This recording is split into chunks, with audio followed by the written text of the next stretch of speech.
Amin, amin. Silakan duduk Bapak Ibu. Shalom. Apa kabarnya hari ini? Luar biasa karena kita punya Tuhan yang luar biasa. Apapun masalah persoalan yang kita hadapi, kita harus percaya bahwa berjalan bersama dengan Tuhan, ya kita akan kuat untuk menanggung semuanya. Dan setiap pencobaan persoalan yang Tuhan izinkan terjadi adalah satu tujuannya, untuk membuktikan kemurnian iman kita. Iya, tadi pagi saya bicara tentang tujuan hidup Bapak Ibu. Untuk apa kita ada di dunia ini?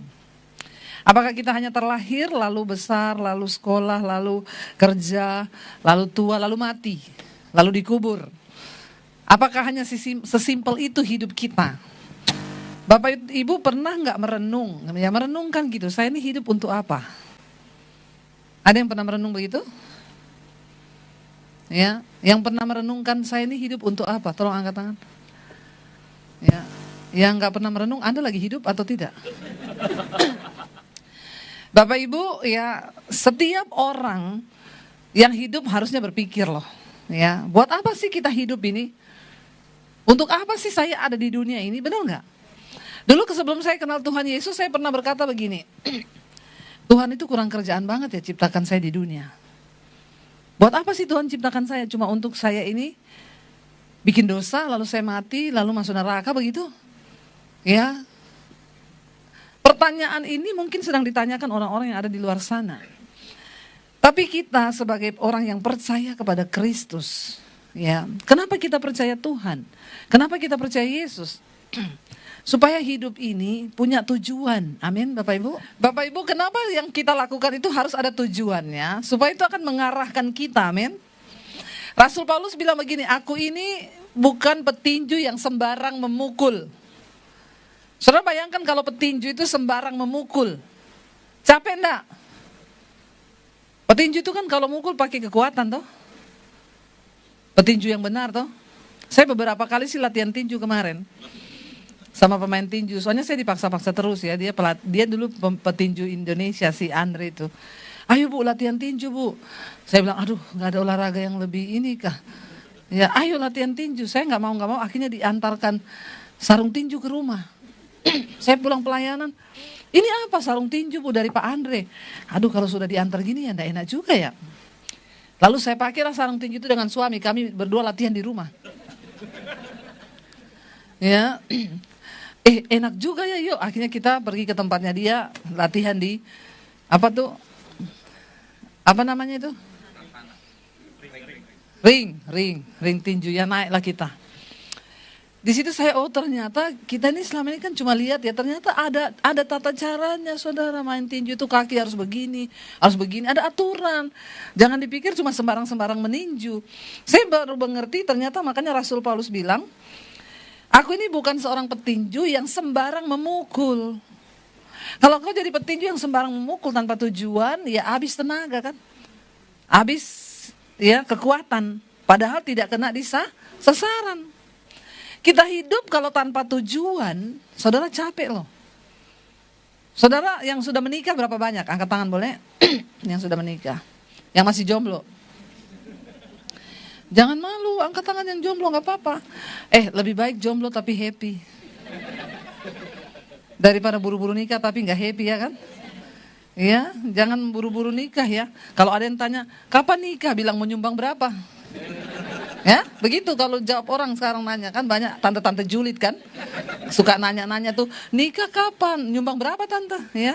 Kok kamu kayak sensus penduduk gitu ya. Jadi yang menikah nih, orang yang menikah nih tujuannya menikah apa? Karena saya pernah konseling pranikah orang, saya kaget setengah mati ketika yang pertama saya tanya itu, kalian berdua mau menikah ya? Iya. Kalian mau menikah tujuannya apa menikah? Gak bisa jawab. Dan saya memang gak mau jawab, saya tanya terus. Temukan dulu kenapa kalian mau menikah. Gak bisa jawab sampai setengah jam. Saya bilang ya kita gak akan lanjutkan konseling ini kalau kamu, pelajaran pernikahan ini kalau kamu gak menemukan tujuan dari kamu menikah. Ya, betapa bahayanya Pak, ternyata banyak orang Kristen tuh nikah gak ada tujuan loh. Cuma karena malu aja udah tua. Iya, kenapa nikah? Malu bertanya-tanya terus ya. Udah umur sekian kok gak nikah-nikah gitu ya. Jadi Jangan takut, walaupun jomblo yang penting doa sama Tuhan. Cuma ya jangan kebangetan juga. Ya, karena di bawah 30 jodoh di tangan Tuhan, di atas 30 Tuhan lepas tangan loh. Enggak ya, Tuhan enggak pernah lepas tangan asal kita sungguh-sungguh. Tapi harus dengan doa dan puasa. Jadi bayangkan kalau orang menikah saja tidak tahu tujuan menikah. Makanya banyak yang cerai. Karena nikah aja tanpa tujuan. Ya, dia pikir cinta itu enak. Ya, dia pikir waktu ada cinta nanti token listrik bunyinya lagu dangdut. Orang tuh menikah awal-awal tuh aja cinta. Setelah cinta mulai luntur, percayalah cinta itu akan luntur dengan waktu. Iya nggak ibu-ibu bapak-bapak yang udah nikah? Aduh bahaya Pak, ini jemaatmu sudah luntur semua loh cintanya. Saya cuma mengumpan loh. Tapi semua ya loh jawabannya. Tapi memang itu normal, benar ya. Ketika orang menikah, dia harus melangkah pada level yang lebih tinggi dari cinta berubah menjadi kasih. Cinta itu hanya yang manis-manis saja. Karena orang kalau menikah itu kan banyak waktu pacaran pencitraan tuh. Iya Pak ya. Ya. Begitu menikah baru ketahuan aslinya. Ya, maka sampai ada istri yang bilang, "Ternyata kamu miskin toh, nggak ada uang toh. Kenapa kamu nggak ngaku dari dulu?" Katanya, "Kan aku dari dulu sudah bilang sama kamu, sayang, satu-satunya harta di dunia ini hanya dirimu." Tapi kau jawab apa? So sweet. Hanya kalau ada laki-laki yang bilang begitu, tanya dulu baik-baik. Ya, kalau dia bilang hanya kau harta yang kumiliki, aduh, coba lihat nomor rekening. Saldonya berapa? Bahaya juga saudara kalau menikah tanpa persiapan, tanpa tujuan, ya. Karena saudara kalau lihat di jalan tol tulisannya apa? Saldo kurang penyebab kemacetan. Ya, macet semua kalau saldo kurang. Benar nggak? Jadi kita itu menikah harus ada tujuan. Apa tujuanmu menikah? Supaya arah hidupmu itu jelas.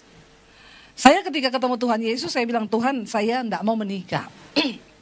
Saya mau melayani Tuhan aja. Saya jatuh cinta sama Tuhan Yesus. Saya tidak mau menikah.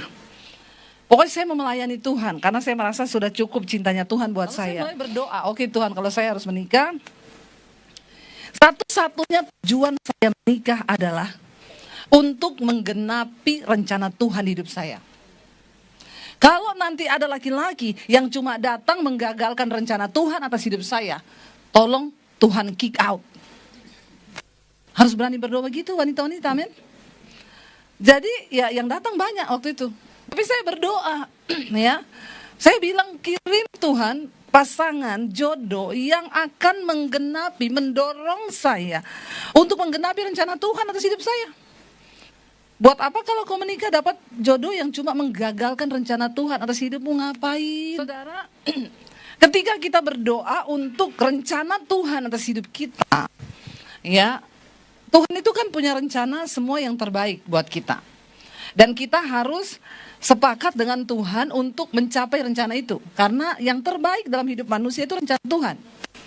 Di dalam hidup ini ada 3 rencana. 1 rencana Tuhan, 1 rencana setan, 1 rencana kita. Bayangkan loh, kita harus membedakan nih.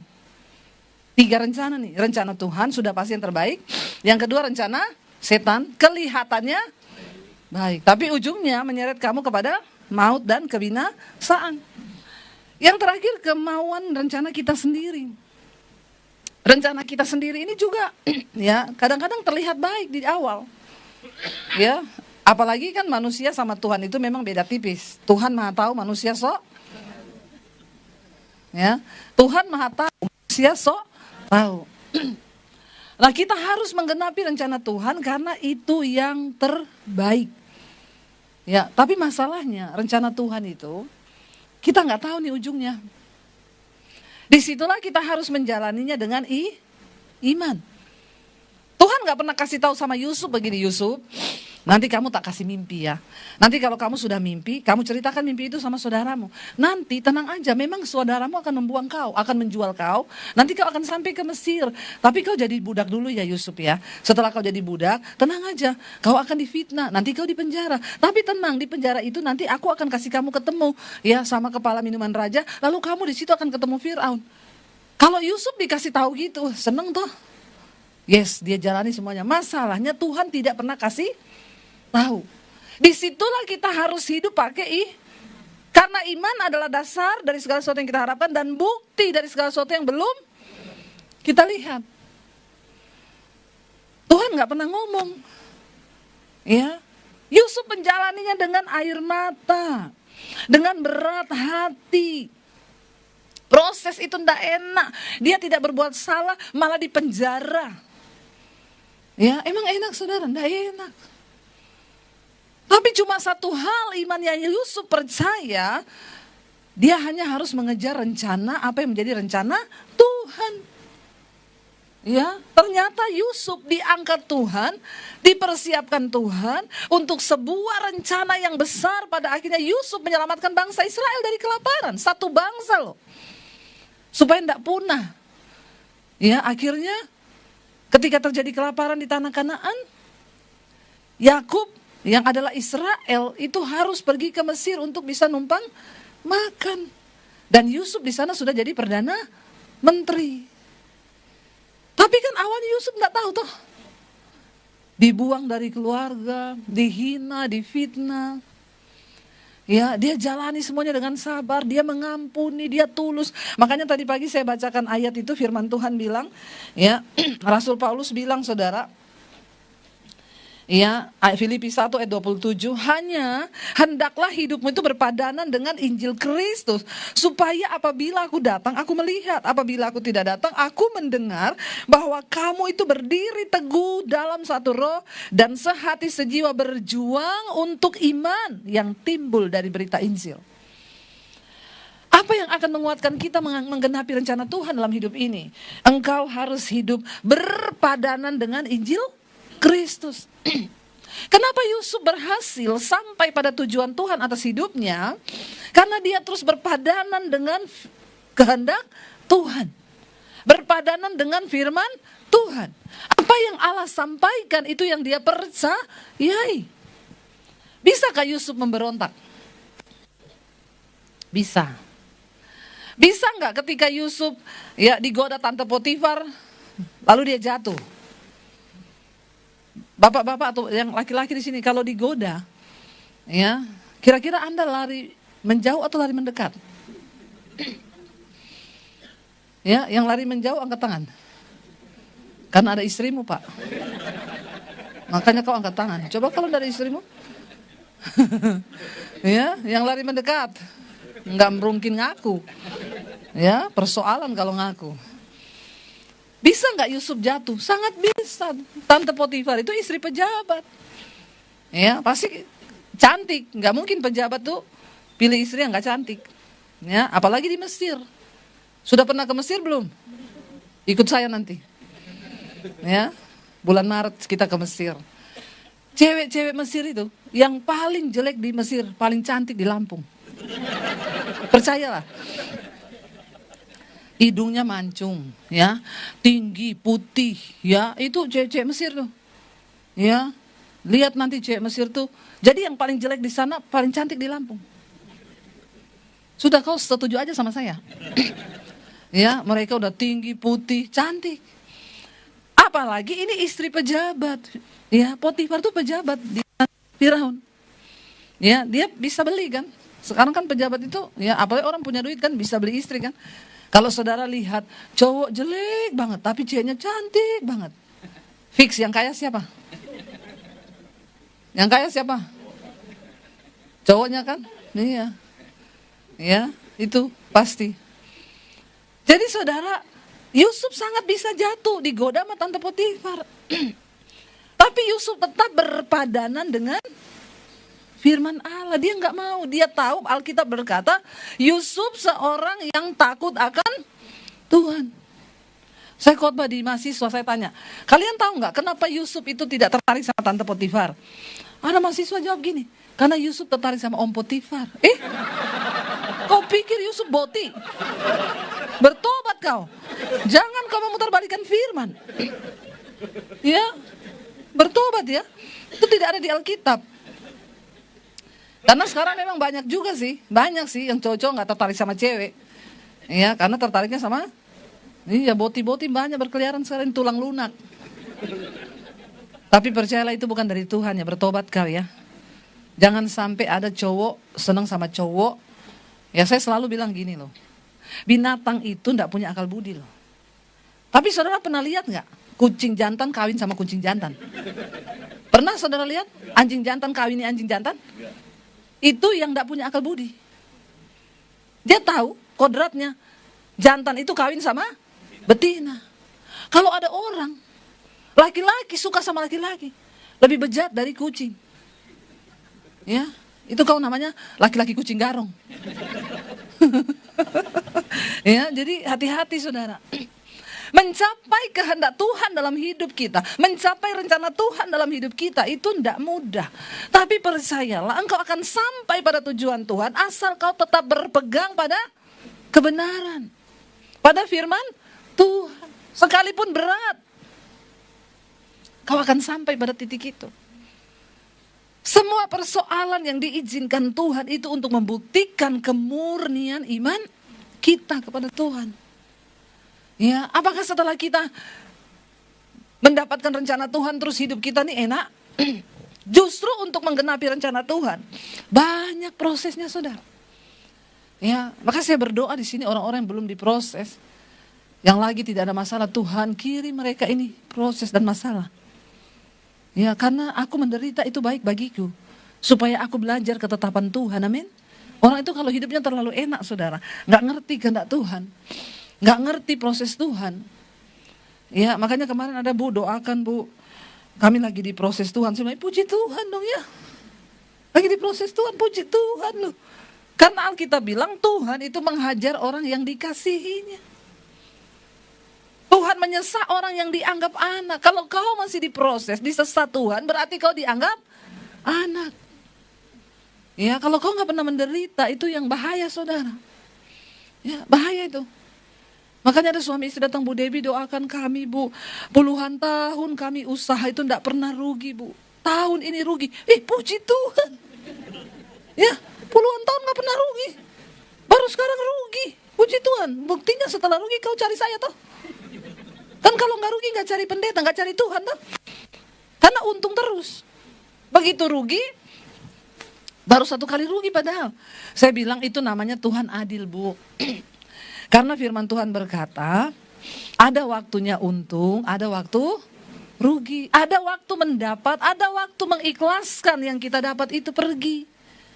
Ya, ada waktu kita bersuka cita, ada waktu untuk berduka cita. Jangan mau tertawa terus. Ya, karena orang kalau tertawa terus bisa. Coba saudara tertawa terus. Jadi apa? Orang tertawa terus jadi apa? Gila, korslet toh. Tertawa terus ya. Tapi kalau menangis terus juga enggak bagus. Tuhan itu adil. Jangan selalu merasa proses itu tidak enak, tidak baik. Ya, proses itu baik saudara. Ya. Supaya kita belajar ketetapan Tuhan, supaya kita belajar hati Tuhan, supaya kita belajar untuk mengetahui rencana Tuhan dalam hidup kita. Semua orang hebat di Alkitab, kenapa mereka hebat? Karena mereka pernah mengalami pertarungan iman yang berat. Amin. Ya, kalau kau cuma mau yang gampang-gampang, nggak pernah diproses Tuhan, kau adalah anak-anak gampangan yang imannya nggak teruji. Kenapa Sadrak, Mesak, Abednego dikatakan mereka luar biasa? Karena mereka pernah mau digoreng di dalam minyak api yang panas. Tapi mereka berkata, sekalipun Tuhan yang kami sembah tidak tolong, kami tidak akan pernah menyangkal Tuhan. Dan akhirnya mereka mengalami mujizat. Ya. Kenapa Daud dikatakan hebat cerita hidupnya? Karena dia pernah mengalami di titik yang terendah. Bahkan Daud pernah mengalami pertempuran yang terdahsyat di saat semua tentara Israel tidak ada yang berani menghadapi seorang lawan yang begitu besar, yaitu Goliat. Semua prajurit Israel terkencing di celana. Ya, berhari-hari ditantang sama Goliat. Mana kamu itu? Barisan bangsa Israel, Allahmu yang hidup. Berani? Ada yang bisa kalahkan saya? Tunjukkan kedahsyatan Allahmu. Tidak ada satupun yang berani maju. Daud datang ke medan pertempuran. Ngapain? Bukan datang berperang. Bapaknya bilang, Daud, antar makanan nih sama kakak-kakakmu di medan pertempuran ya. Terus kau jangan lama-lama di sana. Langsung cepat pulang. Daud seorang yang terbuang di keluarganya. Bahkan ketika Samuel berkata, Isai, besok aku akan ke Bethlehem, kamu datang sama anak-anakmu dalam satu upacara. Karena ada dari salah satu anakmu yang akan dilantik dan diurapi Tuhan menjadi raja atas Israel. Itu berita besar nggak? Sangat besar loh, mau jadi raja. Malam itu Isai kumpulin semua anaknya. Besok kamu semua pakai baju yang bagus, kita akan menghadap Nabi Samuel. Di antara kalian ada yang akan diurapi jadi raja. Dia bilang, kamu besok pakai baju warna ungu, kamu pakai ini sudah diatur. Lalu Daud bilang, Pak, aku pakai baju apa? Kecuali kau, ndak usah ikut.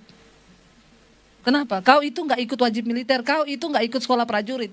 Kau itu besok pergi gembalakan kambing domba yang cuma berapa ekor itu di padang gurun. Kau bukan tampang raja. Ya, Daud bisa nggak kepahitan? Kalau Gen Z zaman now udah naik di gedung, loncat itu, mati bunuh diri. Ya, Gen Z sekarang itu yang apa-apa alay lebay. Ya, baru masalah sedikit udah, aduh kayaknya harus ke psikiater. Masih kecil ke psikiater. Ya, ada Gen Z umur 15 tahun. Karena saya sudah mengalami masa lalu saya cukup berat. Ya Tuhan, ya baru 15 tahun sudah punya masa lalu. Masih dirawat orang tua, minta uang orang tua, tinggal makan, belum ada pergumulan kau. Terus kau bilang masa lalu apa? Heran saudara, generasi sekarang Daud itu loh. Semua kakak-kakaknya disekolahin prajurit. Bahkan ketika Samuel bilang ada salah satu anakmu, kan belum tahu siapa toh. Daud mau ikut, bapaknya bilang enggak usah, kau besok gembalakan kambing domba ya. Kau enggak masuk hitungan. Tapi Tuhan tuh suka yang tidak masuk hitungan begini memang. Daud pergi gembalakan kambing domba. Apakah dia kepahitan? Ya, enggak. Dia gembalakan kambing domba sambil nyanyi. Lebih baik satu hari di pelataranmu daripada 1000 hari di matahari. Daud nyanyi. Dia cipta lagu tuh di padang gurun. Ya, tiba-tiba bapaknya bilang, kau antar makanan, kakak-kakakmu tuh lagi di medan pertempuran. Daud ini datang bawa roti sama susu buat kakaknya yang lagi mau bertempur. Tiba-tiba dia lihat Goliat. Siapa di antara kalian tentara Israel yang hebat? Kalau Allah mau hidup, lawan saya. Daud bilang begini, siapa orang Filistin yang tidak bersunat ini, berani dia mempermalukan nama Tuhan?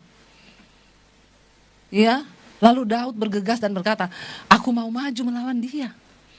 Saul bilang, siapapun yang bisa mengalahkan dia, tak angkat jadi menantu Raja Saul. Dan akan diangkat menjadi prajurit panglima perang Israel. Lalu heboh saudara, semua bilang, itu. Terus adiknya siapa itu, kakaknya Daud dengar Eliab. Ngajar Daud ini, dijewer di kuping. Saya tahu kenakalanmu ya, pulang. Kenapa kau bermain di tempat pertempuran, pulang. Daud bilang, aku ini disuruh bapak antar roti buat kalian tuh makan. Tapi aku tidak tega lihat orang ini mempermalukan nama Tuhan.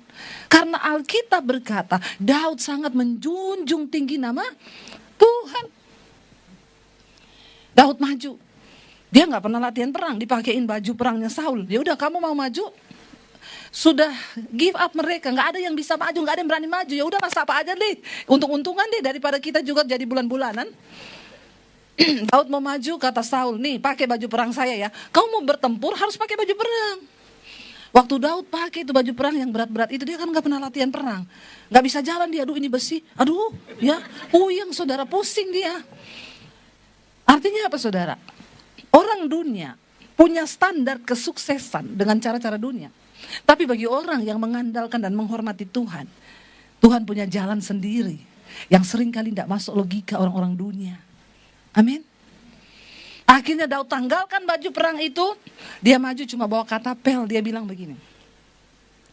Aku ini menggembalakan kambing domba yang cuma berapa ekor. Kalau ada singa datang makan dombaku, aku kejar singanya, aku robek mulutnya, aku keluarin singa itu dari mulutnya. Kalau ada beruang makan kambing dombaku, saya kejar beruangnya, saya robek mulutnya, saya ambil dombaku.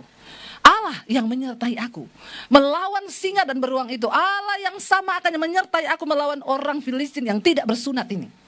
Daud gak bilang gini, Tuhan akan menyertai aku melawan raksasa yang aduh gede banget nih ya. Bahkan Daud sedikit pun tidak bergeming imannya. Sebab dia tidak melihat keadaan dan tantangan yang ada di depan matanya. Tapi Daud melihat Tuhan yang besar yang akan menyertai dia dalam segala pertempuran. Amin. Saudara, jangan lihat keadaan di depanmu.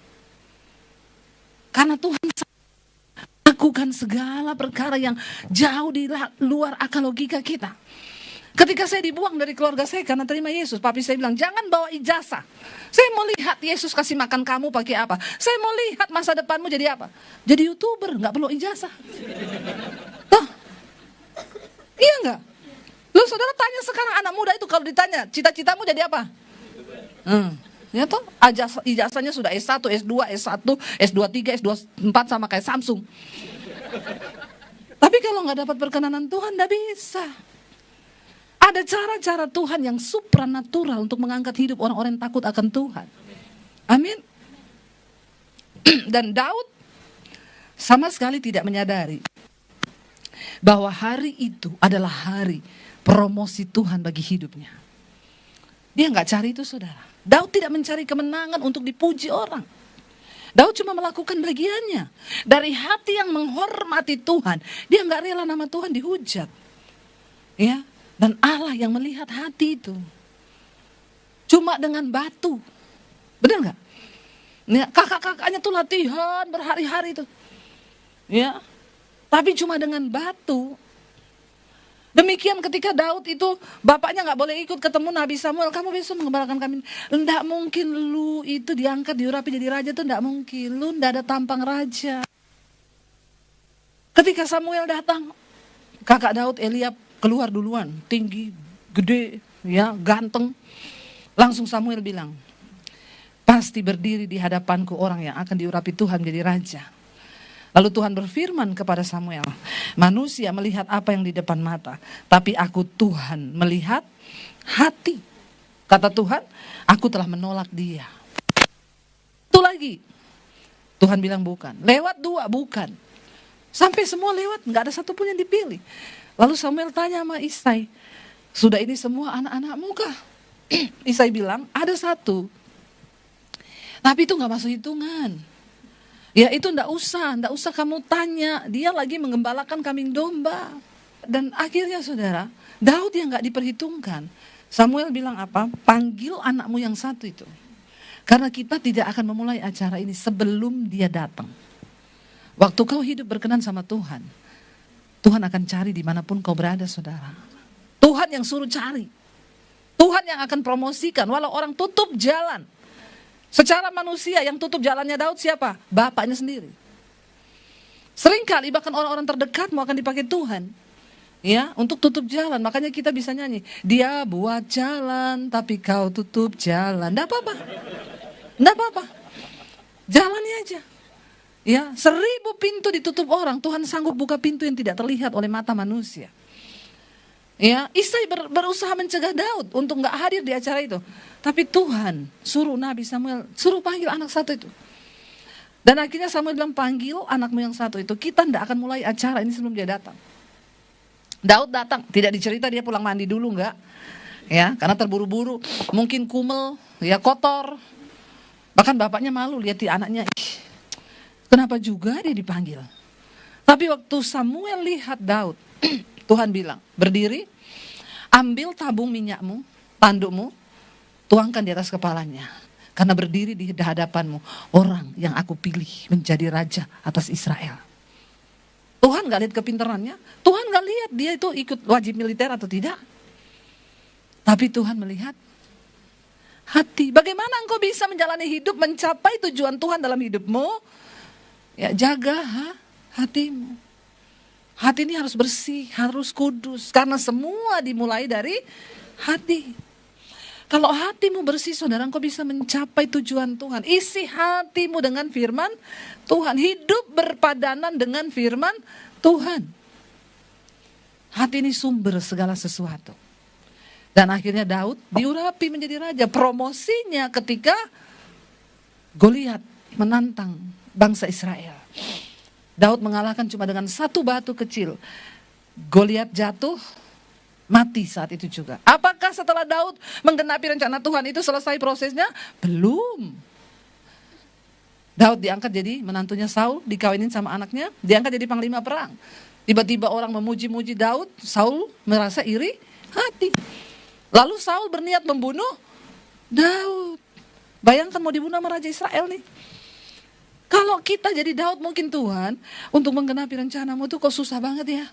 Aku pilih jadi orang biasa aja daripada kayak gini. Daud lari dari ujung bumi ke ujung bumi untuk bersembunyi dari raja loh yang mau bunuh dia.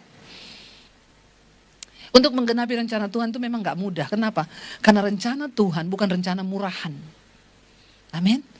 Yang gak bisa kau dapat dengan sogo, apalagi pakai ordal. Ya, rencana Tuhan gak ada ordal.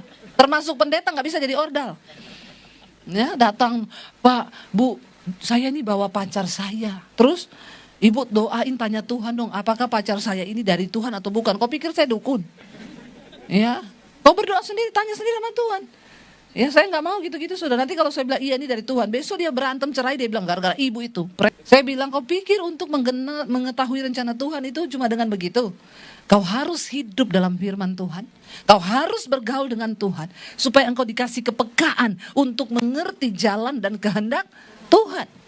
Ya nggak bisa tanya-tanya pendeta, tidak ada ordal untuk menggenapi rencana Tuhan.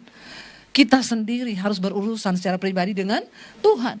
Caranya bagaimana? Satu saja, tetapkan hatimu hari ini untuk terus berjalan dan berkata Tuhan, ya hanya hendaklah, baca lagi sama-sama, hendaklah hidupmu itu apa?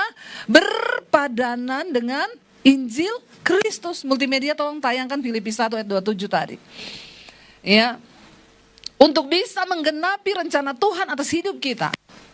Ya, baca sama-sama, hanya hendaklah hidupmu berpadanan dengan Injil Kristus, supaya apabila aku datang aku melihat, dan apabila aku tidak datang aku mendengar, bahwa kamu teguh berdiri dalam satu roh, sehati sejiwa, berjuang untuk iman yang timbul dari berita Injil. Iman itu harus diperjuangkan. Kalau enggak mati saudara, sebab iman tanpa perbuatan adalah mati. Ya, ayo berjuang bersama sampai kita mendapat menghidupi kehendak dan rencana Tuhan dalam hidup kita. Amin. Karena itu kebahagiaan kita saudara. Memang sulit. Saya ini ikut Tuhan dari 95, menderita terus. Karena saya tahu hidup saya dulu rusak, hidup saya hancur. Makin rusak hidupmu, makin banyak penderitaanmu. Tapi tidak apa-apa, asal dalam Tuhan, Tuhan sedang membentuk engkau untuk menjadikan hidupmu lurus supaya kau bisa dipakai Tuhan. Kalau saya nggak rela dibentuk Tuhan, tidak akan pernah ada Debbie Basir yang seperti hari ini. Amin. Yang bisa dipakai Tuhan untuk menjangkau banyak jiwa. Ya, saya ke Australia, ada jemaat saya di sana, saya ke Belanda, saya ke Amerika, saya kemana semua, ternyata banyak sekali orang yang merasa diberkati.